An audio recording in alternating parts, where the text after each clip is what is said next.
Malayalam Bigg Boss season 7 live updation നോക്കാം. ലൈവിൽ ഇപ്പോൾ അനുമോളുടെ സങ്കടം അഭിലാഷിനോട് പറയുകയാണ്. കാരണം റീ എൻട്രി നടത്തിയ പലരും അനുമോളെ ഒറ്റപ്പെടുത്തുകയാണ്, കോർണർ ചെയ്യുകയാണ്. അതിന് അനുമോൾക്ക് നല്ല സങ്കടമുണ്ട്. പക്ഷെ അതുകൊണ്ടൊന്നും അനുമോൾ തളരില്ല, ഒറ്റയ്ക്ക് നല്ല രീതിയിൽ തന്നെ നിൽക്കുന്നുണ്ട്. എന്നിട്ട് അനുമോൾ അഭിലാഷിനോട് പറയുന്നുണ്ട്, നമ്മൾ സ്കൂളിലൊക്കെ പഠിക്കുന്ന സമയത്ത് ടീച്ചർക്ക് ഇഷ്ടമുള്ള ഒരു കുട്ടി ഉണ്ടാകുമല്ലോ, ആ കുട്ടിയെ ടീച്ചർക്ക് ഇഷ്ടമാണ് എന്നതുകൊണ്ട് ആ അസൂയ കാരണം ആ കുട്ടിയോട് മിണ്ടത്തില്ല, ആ കുട്ടിയെ ഒറ്റപ്പെടുത്തും, ക്ലാസ്സിൽ നിന്ന് പുറത്തു പോയാൽ വിളിക്കത്തില്ല. അങ്ങനെ ഒരു കുട്ടി നമ്മുടെ ക്ലാസ്സിൽ ഉണ്ടാകാറില്ലേ?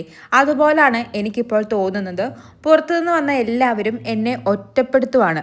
പുറത്തു പോയ സമയത്ത് പോലും എന്നോട് ദേഷ്യമില്ലായിരുന്ന പലർക്കും തിരിച്ചു വന്നപ്പോൾ എന്നോട് ദേഷ്യമാണ്, വേറൊരു മുഖവുമായിട്ടാണ് പലരും വന്നത്. എനിക്ക് വെറുതെ ടെൻഷൻ തരുവാണ് എല്ലാവരും, ഒരു സമാധാനവുമില്ല. അപ്പോൾ അഭിലാഷ് പറയുന്നുണ്ട്, സത്യം പറഞ്ഞാൽ ഇവരൊക്കെ ചെയ്യുന്നത് ബോധമില്ലായ്മയാണ്, നിന്നെ ടാർഗറ്റ് ചെയ്യുന്നത്. തോൽവി സമ്മതിക്കാൻ അവർക്ക് പറ്റുന്നില്ല. ചിലർക്കാണെങ്കിൽ ഇവിടെ നിന്നപ്പോൾ ഒന്നും ചെയ്യാൻ പറ്റിയില്ല എന്ന തോന്നലുമുണ്ട്.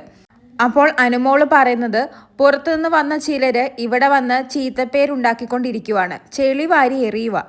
ഗേൾസിന് ഫുള്ളും എന്നെ കണ്ണെടുത്താൽ കണ്ടുകൂടാ. ആകെ ലക്ഷ്മി മാത്രമാണ് എന്നോട് നന്നായി മിണ്ടിയത്.